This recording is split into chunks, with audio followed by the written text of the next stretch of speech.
Hello, everyone. Welcome to the George Mossey Show. Hi to my co-host Heather C. Hey, Heather. Hey. So we're back after a brief hiatus. This is the pop culture podcast. There's been a lot going on, and life has been crazy. Haven't been able to record, but that doesn't mean that we can't talk about all of the insane, crazy things that have happened lately.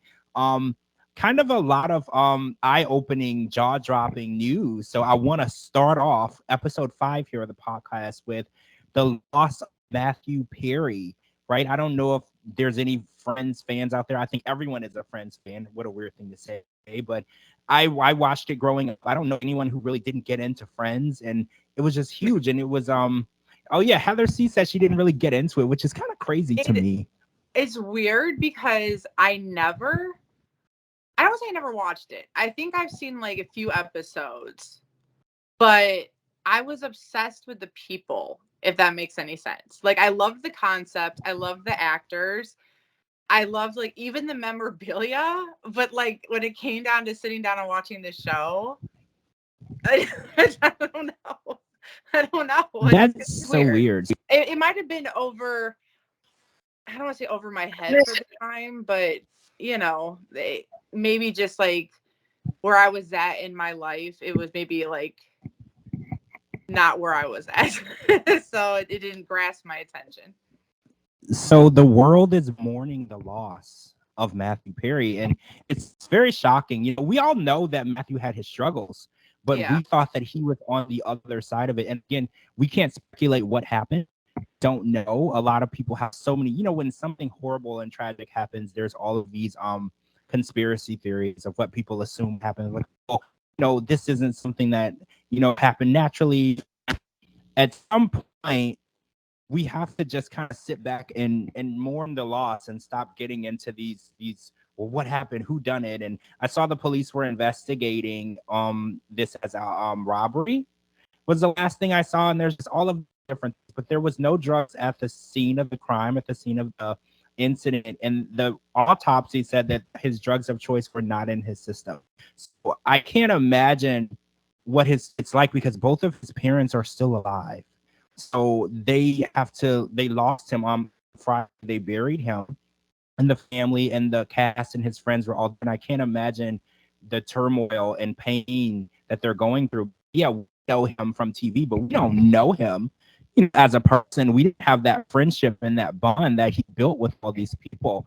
And it really makes you. I thought I've always talked about this last week when we lost someone. I was like, we have to really start honoring people more when they're here, and it's true. And I hate we lose someone because it's always so unexpected. We didn't Yeah. know. We didn't time. And I think Mariah Carey, I know that Mariah Carey wrote a song One Sweet Day, and she said, I'm sorry I didn't get to say all the things that I should have said to you. And it's hard because we never know what's going to happen in the future. And it's just, we got to really start appreciating people. And if this was something that had to do with mental health, we got to start taking notice.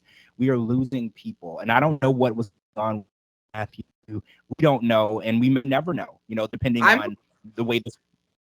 I don't know.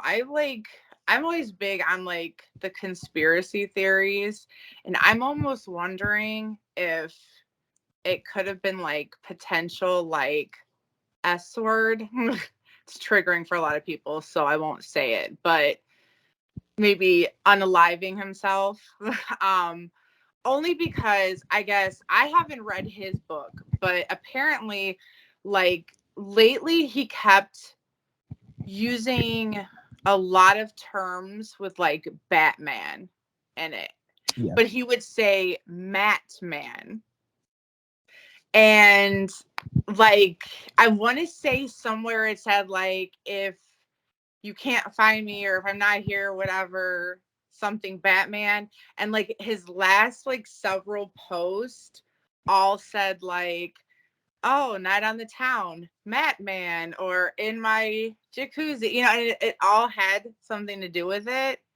And then I don't know, like the whole thing was just like really like eerie. But it's like Hollywood is such a draining place. Everything that we've ever heard from like celebrities is draining. I mean, they have the industry down their backs. They have to constantly be in competition with the next hottest thing. You know, they have more money than they know what to do with. So, you know, they're buying anything and everything. They're not used to people telling them no. And it's like, I think a lot of these poor celebrities, and I sounds like, oh, poor them, but they're people too. And I think people forget that. You know, I think that their mental health is really damaged because of all this. And it's like, I know people want to be like, oh, well, that's their job. No one told them to do it. But it's like, okay, they're human beings just like we are. You know, they had a passion just like we have a passion, except they took it to the next level and they actually pursued it. You know what I mean? Like they did what they needed to do to like make their dreams happen. And yeah, every dream probably comes with like a sacrifice or a consequence or whatever. But it's like in the end of the day, they put their pants on one leg at a time, like we do. They bleed just like we do. Like literally, they're humans. So just like you have a bad day or you get overwhelmed and stressed, or some days you're depressed, they do too. And I think that the world forgets that. They just want to be like, oh, well, you got millions of dollars, so you don't count. Yeah, they do. Because look at how TLC was. They were like one of the biggest girl groups ever. And they didn't see like a penny of their earnings for the longest time. So just because they're in the limelight or the spotlight, we don't know what they're doing or what they're going through or what habits they have. So the Matthew Perry thing is very, very sad. And I know he had a lot of struggles and he had a lot of habits, but he tried to get himself together and he tried to get himself clean. Whatever the cause of his death is, I hope that they have it figured out. So that way, at least his mom and dad can have some peace, because nobody should have to bury their children, even if their children are grown adults. It shouldn't work that way. So my heart goes out to all of his friends, his family, his fans, anybody who, you know, ever liked or cared about him. I feel so bad because regardless of what it is, he's a human being and he passed away and it's sad. So, Yeah, I agree with you. He's a person first. And you made a good point. A lot of times, regular people, I call non-celebrities regular people, they like to write off celebrities' problems based on how much money they have in their bank account. Like, oh, well, if I was in their shoes, I wouldn't complain because I'd have so much money, I'd be happy. And I think a lot of times people are under the impression that money solves problems. And no matter what it you're going doesn't. through is exactly, it actually heightens them. I think Notorious B.I.G. was the one who was like, look, the more money you have, you think you have Well, problems now, money. the more problems. Exactly. It's only Yeah. going to get worse. And, you know, it's hard for normal people to understand, you know, if you have billions and millions of dollars in your bank account, how you could be, you know, depressed, or how you could have anger issues, or how you could have addiction. But money is so irrelevant to those things. Those problems are present in people who have $0 in their account, the $10 in their account, $2 million in their account. Those issues follow everyone. They're non-discriminatory issues, and it's such a hard thing to pinpoint. Like, you can talk to a coach or a specialist who works with people who have addiction, and they're like, walks of life. Like, they've seen every type of person come through their office. They've worked with so many different people, from celebrities to rich people to CEOs to homeless people to people who work in fast food. This addiction is there for everyone. So you made a really good point. We really need to stop writing off people based on how much money they have or how big their house is. Mental health cares nothing whatsoever about what you have. It comes to you and it hits you really difficult. It hits you hard, and sometimes the lack of support and understanding could be the demise of these people. We have to come together and treat everyone like they matter, regardless of their background, who they are, how much money they have, what their talent is. Then that is so irrelevant to helping and supporting people. Yeah. And sometimes even having the most money in the world is what brings the most problems, because you have the world at your fingertips and it's a dangerous thing. You know, you could have everything in the world and it's like that actually causes more problems, because then you don't know who you can really trust. You don't know who's there for you, because the first thing you want to do is be like, oh, well, I have all this money, but like, does my girlfriend only want to be with me because, what I can buy her? Or does my husband want to be with me because what I can do for him? Or my friends only hanging out with me because they want to get into VIP stuff. And it's like, it just sounds so crazy, because like a normal, everyday, random person doesn't have those issues, like normally your friends are with you whether you're broke or not. But it's true. Like, you literally don't want to have the sense of being used to where you almost feel alone. And a lot of these people do resort into drug use and gambling and all that stuff just to try to find some type of happiness, to find an escape from realism. So I don't know. Yeah, mental health is a very big thing amongst all human beings, regardless of what their stature is. And, if you know somebody that is struggling or that needs help, please do not turn the other cheek. Be there for them. Everybody needs to be an advocate for one another. You need to be able to be there for one another and make sure that everybody's okay. Check in once in a while. See how your friends are doing. They might seem happy, but maybe they're not. So I saw this picture of Jessica Simpson, and apparently years back, she was struggling with her weight and alcoholism. I didn't know. This completely went through my head. So she was doing an interview, and the lady was holding up pictures, and she said that you overcame, your addiction. And I was like, wait, when did Jessica Simpson have this addiction? I didn't realize, because after she took a stint away from singing, years and years away from singing, she started her own line. She was in department stores, and I remember she became a billionaire, not from her singing. Okay, that which was mind-boggling for me, because she was such a huge name in the music industry. She didn't make $1 billion doing that, because you said DLC, you don't make the money there. She started selling clothing and shoes and luggage, right? If I'm not mistaken. And she became a billionaire. And I thought when she started her and her Jessica Simpson line was doing so well, my assumption, since I didn't see her, she wasn't in the public eye, I assumed everything was fine. Wasn't the case. And I think this is the main issue we have in our society, is we just assume people are doing okay. Nobody reaches out, nobody checks in. Even though her life seemed to be going great, she was struggling. And the pictures that they showed, she looked so unrecognizable to me. I literally assumed they were fake photos. It didn't even look like her. She didn't look like herself. Now, when I see her now today, she looks amazing. She looks literally like she did in 2001. I'm not exactly sure how she managed it. She looks amazing. And I'm just so proud of what she did, because, again, she's a billionaire. She has her kids. She's married. She's happy. She's in a good place. Me not seeing her in the limelight was a sign of her happiness. And it's like you said, we got to stop assuming everything is okay. We have to check in on people. And I'm so happy for her, because I know you're a big Jessica fan, and Jessica, Christina, and Britney, all around the same era. And we've seen with all three of them the issues that stardom at a very young age. Miss Jessica had a book before Britney did, and it was a very good memoir of her life. And she shared a lot of like her troubled past, a lot like her growing up, a lot of like her alcoholism stemmed before she found her husband that she's with now, Eric, and her children. It was a lot like after like the Nick Lachey era, because she was like kind of like how Britney was so in love with Justin. Like Jessica was in love with Nick. She said, she pointed to her picture on the wall and was like, I'm gonna marry that one.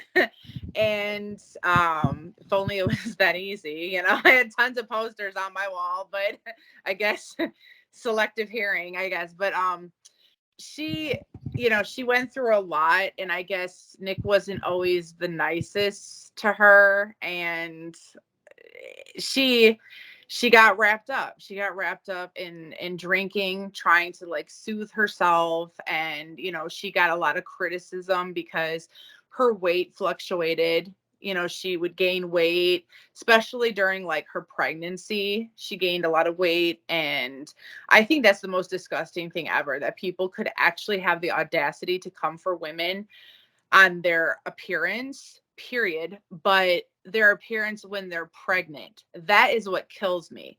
Like, first of all, the woman is bringing life into this world. She's gorgeous. She's glowing. You know what I mean? And it's like, how do you have the nerve to like nitpick her and say, oh, she's gaining all this weight, or oh, her ankles and this, that, and the other? Like, they came for Kim Kardashian when she was pregnant. They came for Jessica Simpson when she was pregnant, Britney, all of them. And it's just like, you know what? Leave them alone. They spent their whole life, their whole career being told what to do, being gorgeous for people. And it's like, let them be gorgeous carrying their child. You know what I mean? Like, let them have that moment where they're just like beautiful because they're pregnant. And I hate that people bully people like that. It's just, this world is something else. When did creating life become something that needs approval? Like the way you look when you're creating a life or starting your family. Like, I get when you're on tour and you're you're in the limelight and you're touring and you have the fan. That's one thing. They want you to look a certain way. You still don't have to live to those standards, but I get it. But when you're out living your life, your personal life, having kids, getting married, starting a family, who cares? And if a woman is gaining weight when she's pregnant, which is a completely normal process, by the way, like, I don't know any woman who's ever given birth to a child and gained weight, because you're literally creating a human being.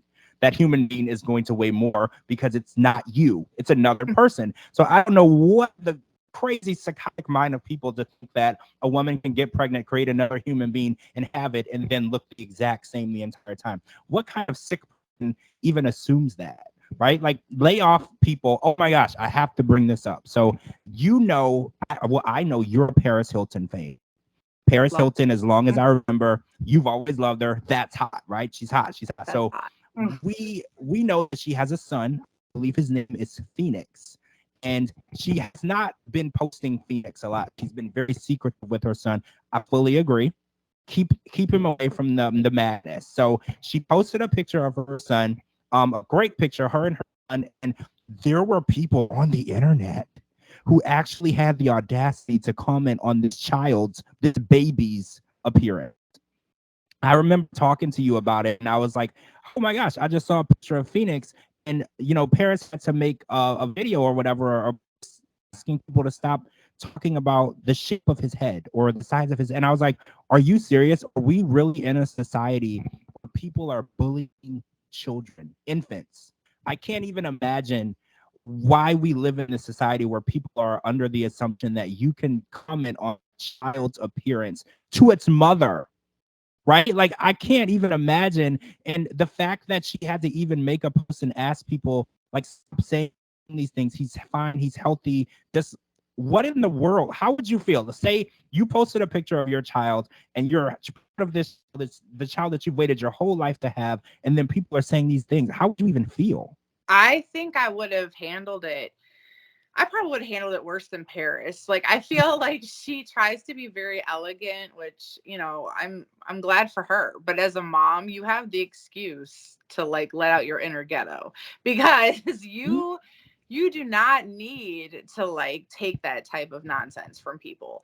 Like, that baby can't even talk. So how are you going to say such rude stuff about it? It can't even defend itself. Like, and then everybody wants to be a pediatrician. Everybody wants to be a doctor. Like, you're like, oh, is he even healthy? Like, is there a tumor in his head? Like, that's crazy. Like, she is rich. She, I'm sure, has taken him to the doctor. If there was something wrong with him, she would know before you.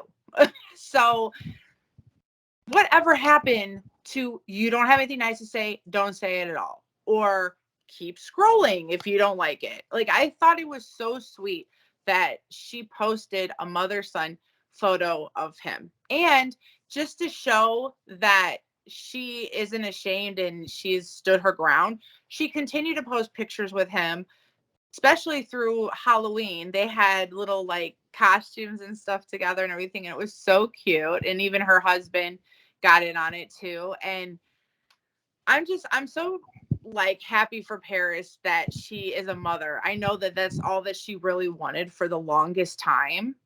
And, you know, she didn't physically have the baby herself. So, you know, it was her eggs though, but she had, you know, a person carry him for her. But I think that I'm glad that she waited until she was ready. You know, she didn't have the pressure or anything like that. She became a mom when the time was right for her. And I know that she like loves him to pieces. So for people to be so rude to this little baby who, like I said, couldn't even like defend himself, that's just ridiculous to me.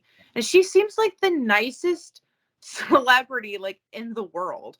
Like she's so nice, she's so positive. Every time you see her, she's always like greeting people, taking pictures with fans. So I'm like, she doesn't deserve it. She doesn't deserve any of that negativity or the backlash. She really doesn't. She really does. She has a lot on, by the way. She has a product line of cookware Love that it. Mm. is at Walmart and some other select stores. But I also heard when she performed, if you guys remember on New Year's Eve, Paris Hilton performed and Sia was also there. And she was approached by Sia and Sia said, "You're a pop star." She's like, "I don't know what you've been doing lately." But she was like, "I want to help write and produce your next album." So we might be hearing music from Paris Hilton that Sia was a part of. Is that exciting for you? Because I really love Sia. And when Sia writes a song, like I still feel to this day, Chandelier is one of the best songs ever written. I know a lot of people might disagree with me. I don't care how you feel. I feel like one of the best songs ever written. It's so raw and the emotion is there. And she wrote it for Rihanna, by the way. And I would pay money to hear a Rihanna version of Chandelier. Would you or would you not? Like I would love to hear I it don't feel from like Rihanna's mouth. it's not in her range. I love Rihanna. Don't get me wrong. This is not a hate on Rihanna at all, but it's like, let's be realistic. Every celebrity has a tone. Every celebrity has a range. And like I said, this is no disrespect to her at all. I love Rihanna. I love her music, her products, everything.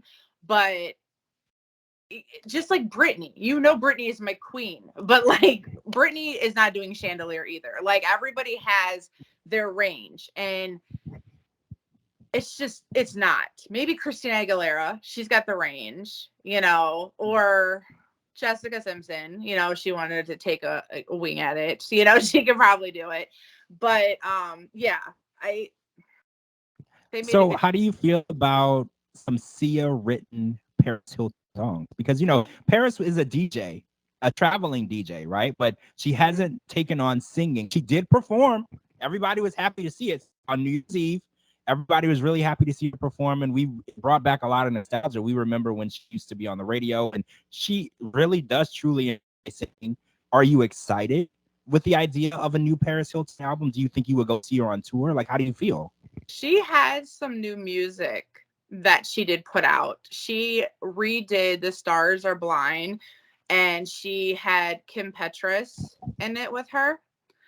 And I thought that was really cute because it was kind of like fun loving, and it was like the same type of like melody, except she added Kim to it to like have like a little twist. It was cute.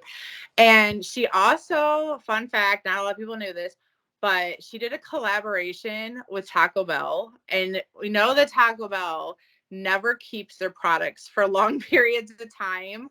Like as quickly as one would tell you this, Taco Bell probably discontinued it.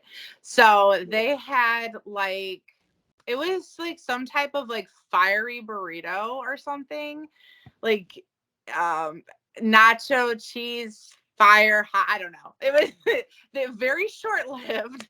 But anyway, she had like a whole song for it, and she had like a little commercial, and they even gave her like a phone line, and if you called the phone, she was like on the line, and she'd be like, "Hey, this is Paris, like that's hot," or whatever, and they would play like a snippet of her song. So that was kind of cool. But like I said, anything Taco Bell does, they don't like to keep new stuff for long periods of time. But it was so cute. They should have banked on that though. They should have did like merch and, you know, pushed her song a little bit more for it because I know I downloaded the song. So, but yeah, it was cute. I even called the hotline and I pushed all the buttons so I could hear all her messages. What year was this? This year. This was recent. I didn't even know. That's crazy. See, I didn't even notice, but you're right. Taco Bell, I will sit in my living room and there'll be a commercial on, and then I'll get in my car literally right after Taco Bell. And I was like, can I order that? They're like, we don't sell that anymore. And I'm like, no, but I just, right? I'm like, that was really fast. Yeah, no, it was this year. It actually might have been like the beginning of summer, maybe like May, June, around there. And yeah, it was like a whole hotline because I follow her on Instagram and she like posted about it.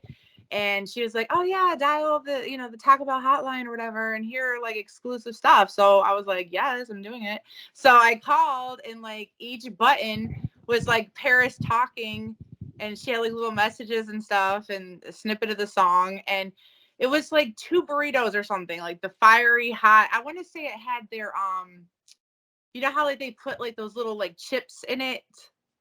Yeah. What are they called? You know what I'm talking about? Yeah, they have burritos with that.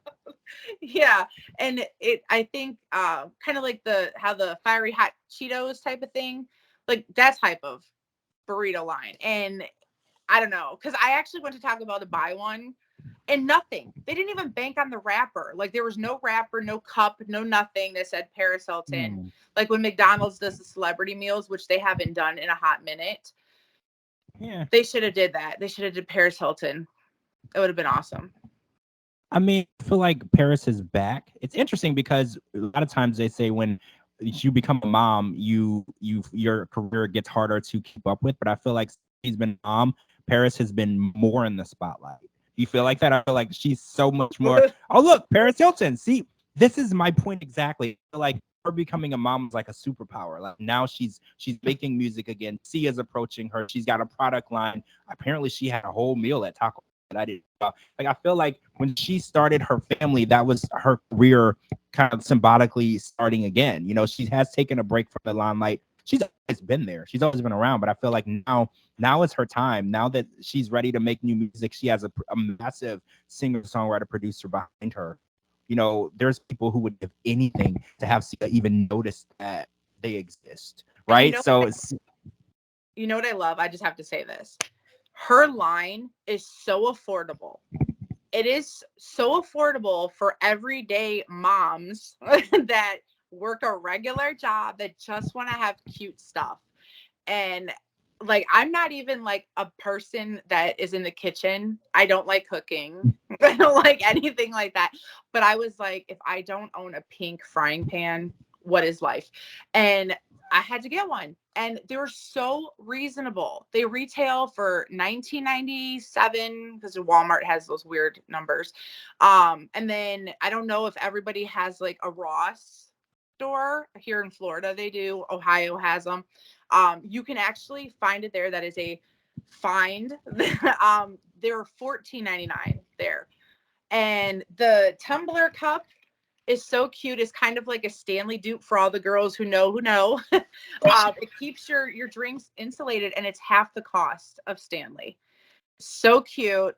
And I carried it with me all day with my ice water and stayed hydrated. And it's so affordable. It is so affordable, and you do not have to feel bad when you treat yourself. So I commend Paris for that, because she very well with her name could have been in Macy's or, anything. And she's like, no, I'm going to Walmart. Oh, I forgot to mention she is back because Paris in Love season 2 is also coming back. So yeah, her starting her family, getting married and having this baby, it hasn't slowed her down at all. Like, wait, Paris in Love is also coming back. If you guys didn't watch season 1, that's where we met her husband. She introduced him to the world through her reality, and it's coming back. So we get to actually watch if she is recording an album, whatever she's doing. We're going to get to see that on the show. Where is that streaming again? I don't remember which streaming service. Peacock. It's on Peacock, and it's this month is a brand new season. So if you're a Paris fan, make sure you're tuning in, because Paris is taking over the world. It's like 2002 again, right? Like, where's Lindsay Lohan and who was her other friend? Brittany. Yeah, bro, Brittany's doing. Oh, you know what? I feel like 2001 is taking over the world again, right? I feel like whatever was going on then, they're back. Yeah. So it's my era. We gotta get into Britney, because her childhood home in Kentwood, Louisiana, went on the market. It's 1 hour from where I grew up. Ironically, she grew up in this home. They built an entire dance studio in the backyard. It's like this big warehouse-sized dance studio. It's still there. The house is kind of in disarray. Like the dance studio needs some repairs. The house itself is in good condition. It's a 3-bedroom, 3-bath house. I think it's 2,300 square feet. It went on the market for $1.2 million, which is ironic. Her dad sold it earlier in the year for $289,000. So the person who bought it from her dad says it's going to become like a museum, because a lot of the original furnishings from when Britney's journey began, when she was living there, are still there. Like, for instance, there's a dining room set. There's some couches, and there's some furniture in Britney's room, like a dresser and a mirror, that they said was there when she was a child. So if this was to become a museum, I know there's already a Britney Spears museum in Kentwood, but this is the house where she grew up in. Do you want to see that? Would you want to go there? Is that like something that you would want to be a part of or experience? Is water wet? Is the sky blue? Like, hello, of course. I'm mad that I couldn't put a bid on the house and own it myself. Like, I would love to go. And I, have never been to Louisiana. But I always said that if I went, I wanted to go down to Kentwood. And at the time when she had her Nala restaurant and her dad was running it, so I was like, oh, I wanted to go visit all this. But, you could tell how long ago that was, because her dad didn't have to work another day in his life because of Britney. So, but no, I think that's awesome. I mean, like, all of, like, the people that have the houses that turn into a museum, like Selena and Elvis, their houses have become museums, and they're so successful, and the family runs it. But this one isn't the family running it. This is going to be some like outsider running it. So hopefully they don't take it as money, and they make the prices fair, so that way people can see it, because I know that if I ever make my way that way, I definitely would love to check out all of Britney's childhood stuff. I wonder how she feels about the idea of people being able to go into her childhood. I don't know. I read her book, and I know most of America probably read her book at this point. Her childhood that she describes is very interesting. She had her good moments and she had her bad, but I think she had a lot of bad. She had said in the book that her father was an alcoholic, and her mom would scream and yell, and she would be a young girl, and she actually shared a room with her brother, not Jamie Lynn, but her brother. And her mom actually had to tell her, Brittany, you're getting too old, you have to have your own separate room. But she would like share, like, she loved just like, it sounds so weird. She loved like sharing a bed with her brother, but like not in a weird way, but just like they bonded. And I think because like all that stuff was going on like in her house, she felt like comfortable because like they were experiencing that together. They had to deal with it. And basically, like, she said that she would get up in the middle of the night, like she wouldn't be able to sleep, and she'd have to yell at her mom to like shut up, because her mom would be yelling at her dad, who's like passed out from being drunk out of his mind. So I would think that Britney wouldn't probably care about her childhood home, because it had a lot of bad memories to it. So I don't know. The book is a good read, that was my first idea, because when it was going up for sale and her dad was selling it, I said if it meant something to her, she probably would have bought.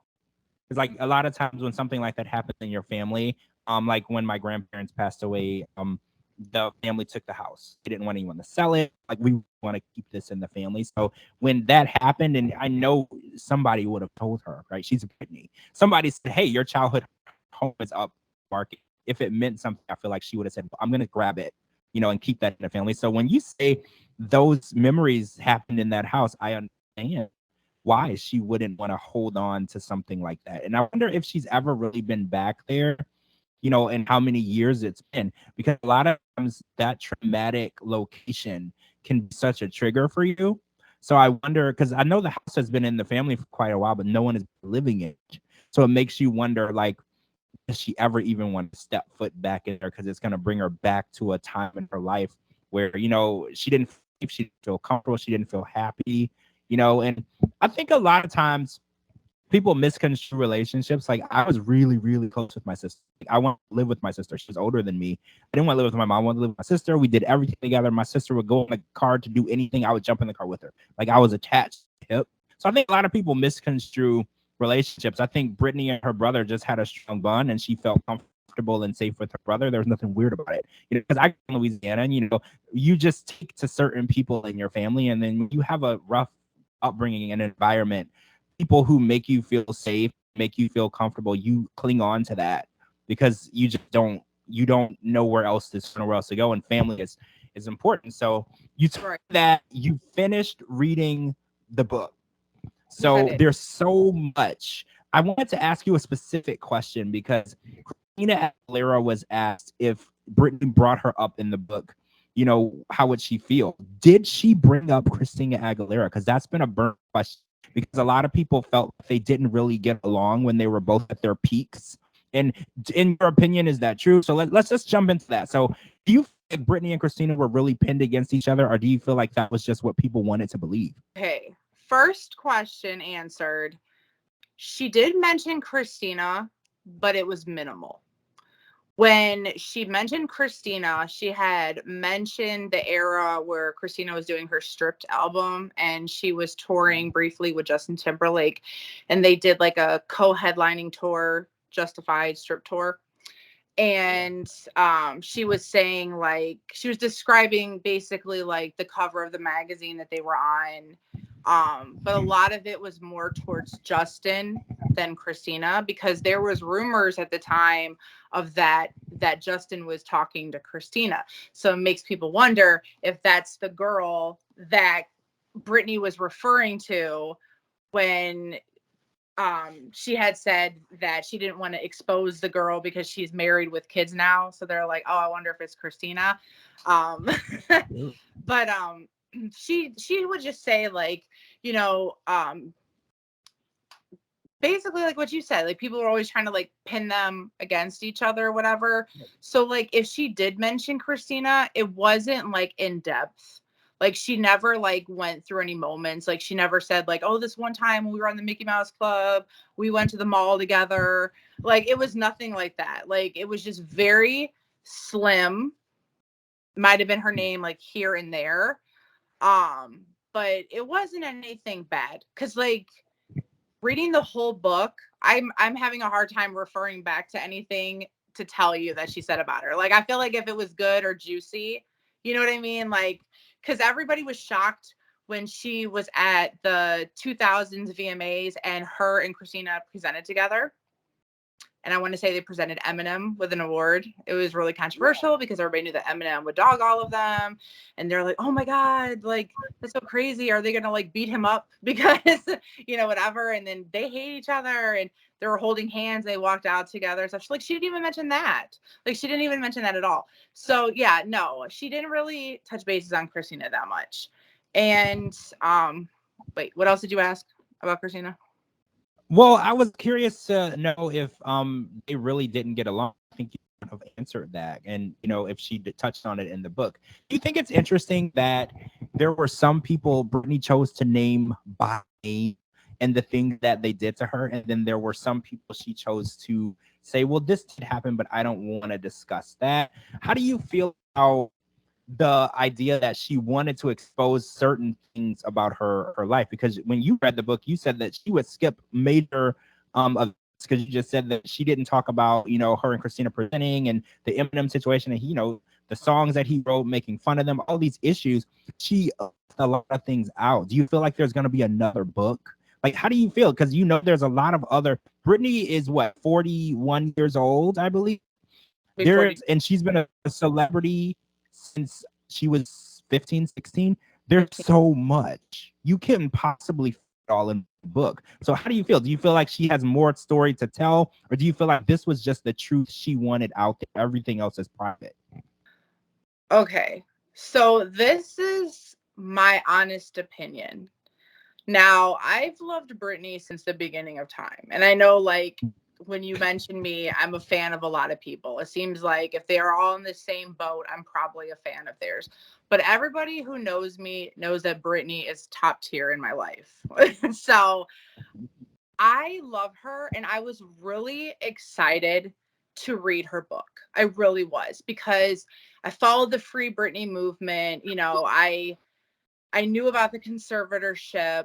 I knew that when she was doing her circus tour and her Vegas residency, that something wasn't right. And this was before the Free Britney movement. So I like to say that I was one of the first people that noticed there was a problem. But she I knew that there's something off. So I was really looking forward to reading her book and hearing her side of the story, because she was silenced for so long. But I knew that she couldn't really get into a lot because her children are still minors, and you know, she's still got all that problem with Kevin Federline and everything. So it's like she couldn't really go into full detail with them, because anything could probably hurt her in the long run with her children, or him wanting more money from her for whatever reason, you know. So I think when she was finishing up the book, she wasn't divorced yet. So of course Britney's going to have more story to tell.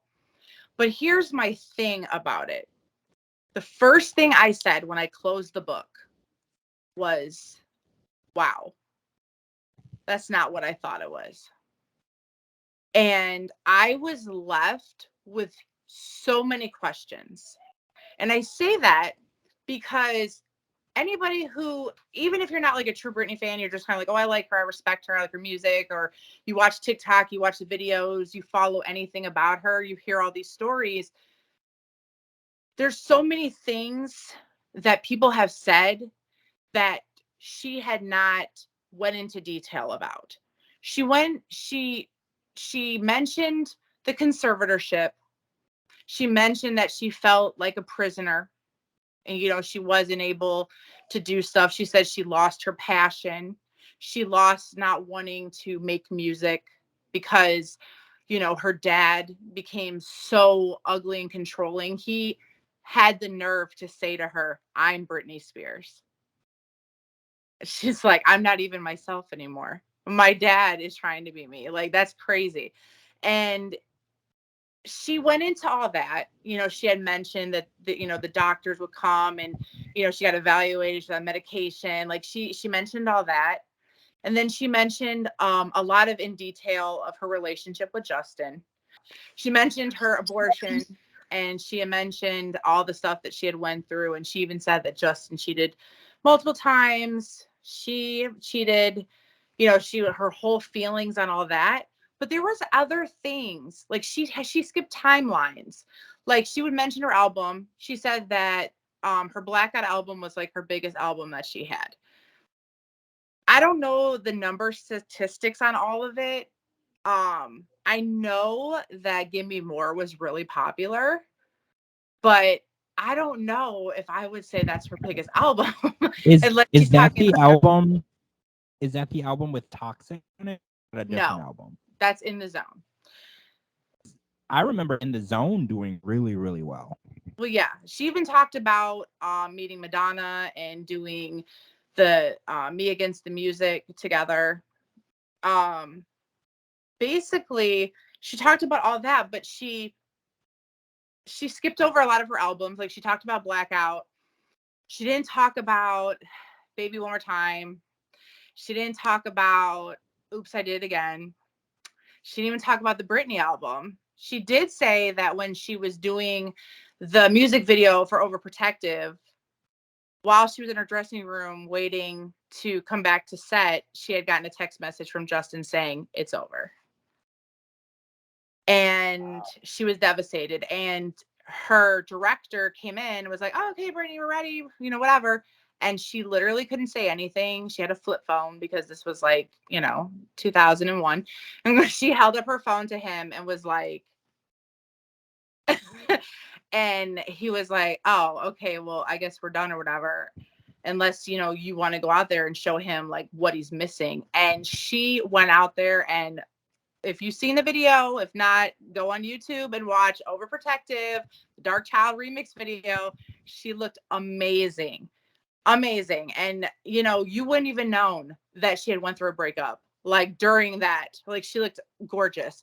But yeah, she never talked about the Britney Jean album. There was a lot of speculation that she had nothing to do with that album, and it wasn't even her vocals. And it was funny because she had a song with Jamie Lynn on that album, so that would make sense if it wasn't really her. She didn't even know her. Like she didn't even mention Britney Jean at all. And she skipped over to Glory. And she said that she was really proud of Glory. When she was doing that, she worked with a lot of amazing people, and that kind of gave her spark for wanting to do it again. But I was just kind of like, it just seemed like she was giving a rough draft, or I don't know, like just a brief presentation of her life, an overview. Do you feel like she's not 100% free? A lot of people said that reading the book, they said that she's still not saying everything. And I don't know, it's hard because her personal life is her personal life. She doesn't have to tell everything. But you did say that she skipped over a lot. And people were like, I don't even think she had anything to do with the book. I would say that too, but she did say a lot of stuff about her dad and all the people that was in her life during the conservatorship.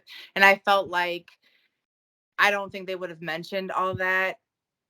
Because apparently, because like a lot of people are like, well, why didn't she do anything? Why didn't she stop it or whatever? Well, they wouldn't let her get a lawyer. She had a court-appointed lawyer, and they wouldn't do anything for her.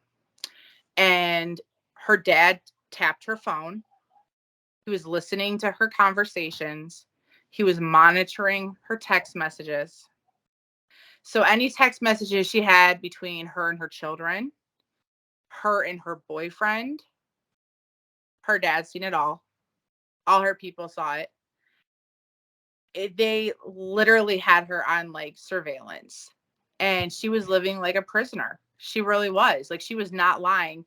I don't know if she's completely free or not, because a lot of people are like, well, why is she spinning around in her living room if she can do whatever she wants? But it's like, I feel very sad.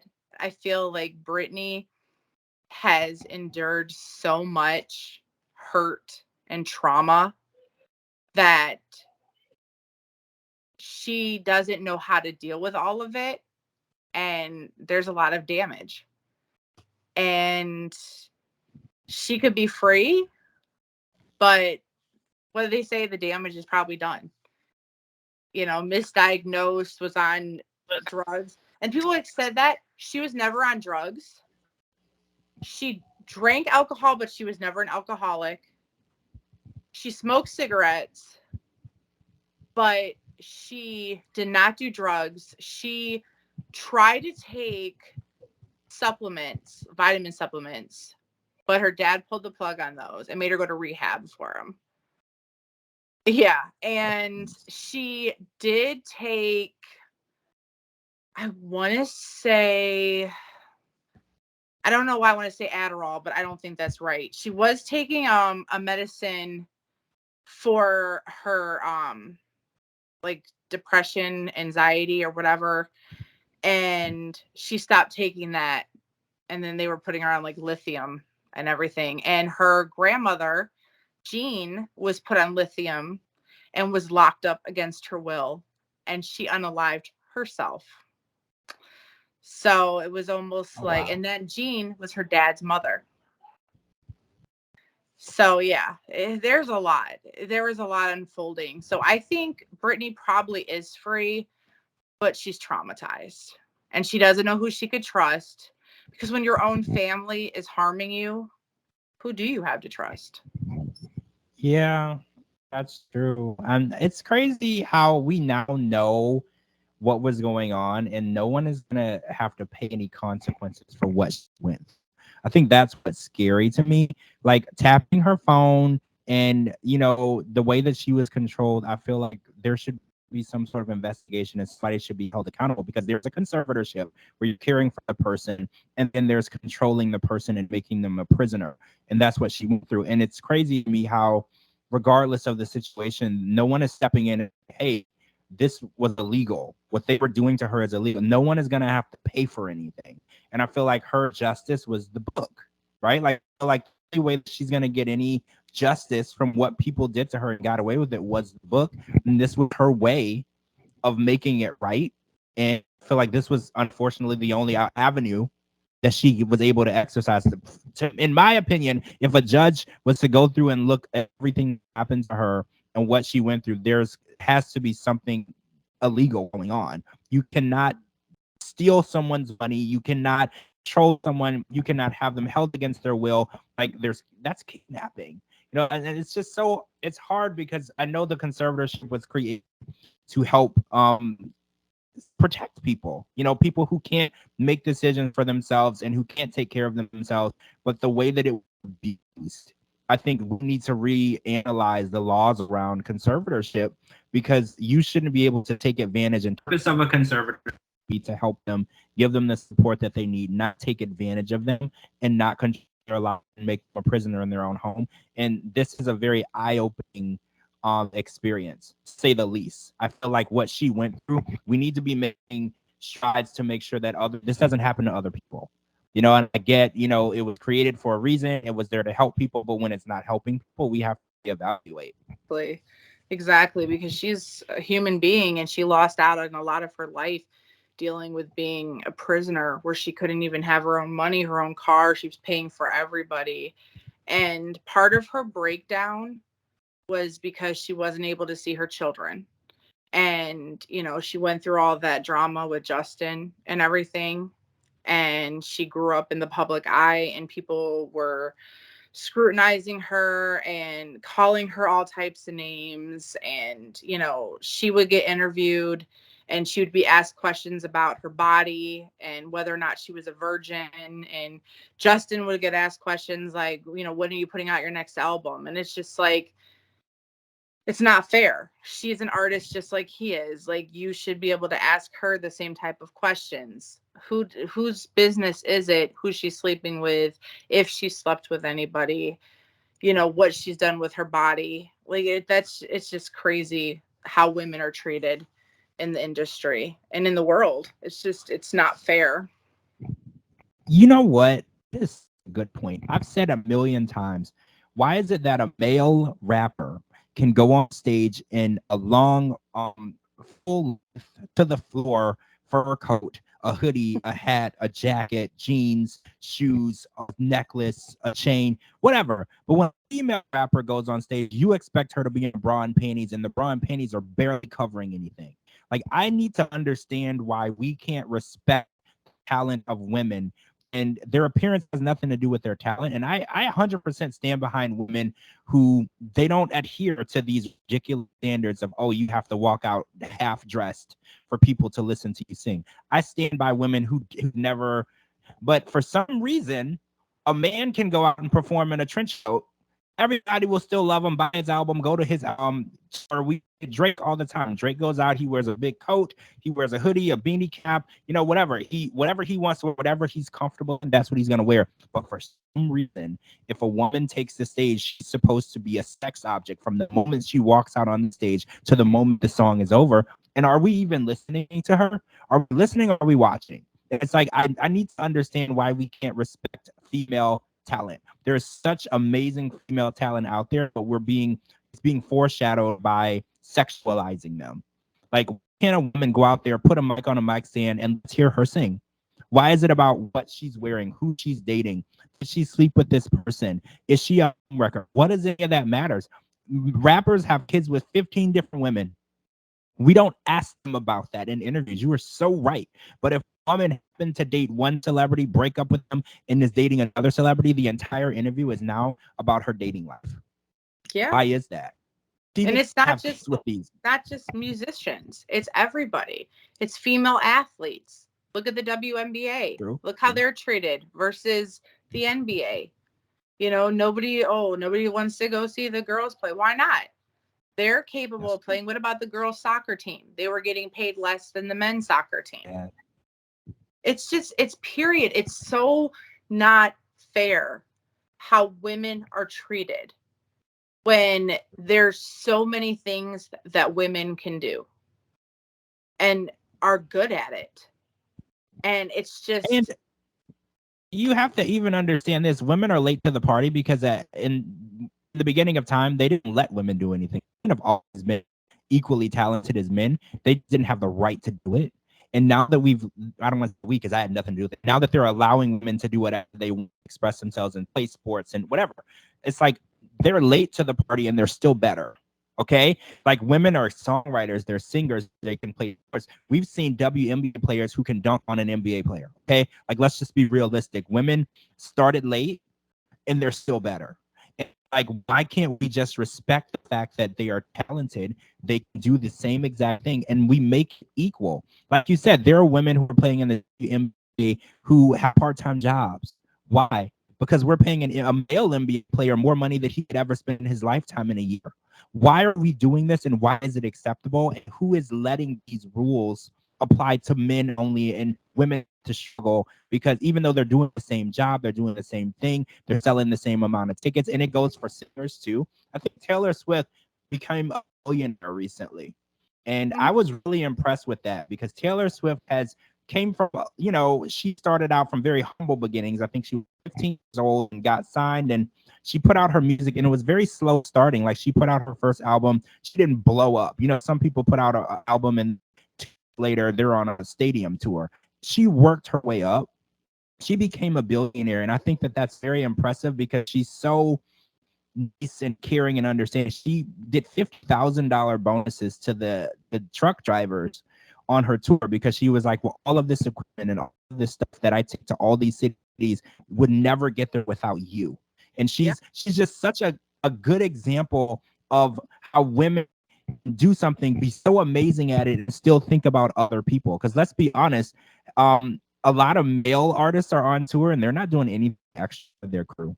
And I'm not trying to call out men, but I haven't heard any. I don't know. You know what? I will say this: Drake does do a lot of things that, you know, at one show he gave away $150,000 Mercedes truck or whatever. Drake does do things for people who come to his shows, but Taylor Swift has definitely set the for how you treat your fans, how you treat your employees, and how you treat people in general, right? Like, Taylor has always set that standard, and I want people to start respecting women as artists, as athletes, as workers, as mothers, just human beings. And it's like, why does a woman have to work twice as hard to make less, to do what a man is doing? It's like, I hate this. It's like, we live in this world where women have to work 3 times as hard to get the same recognition as a man who barely does anything.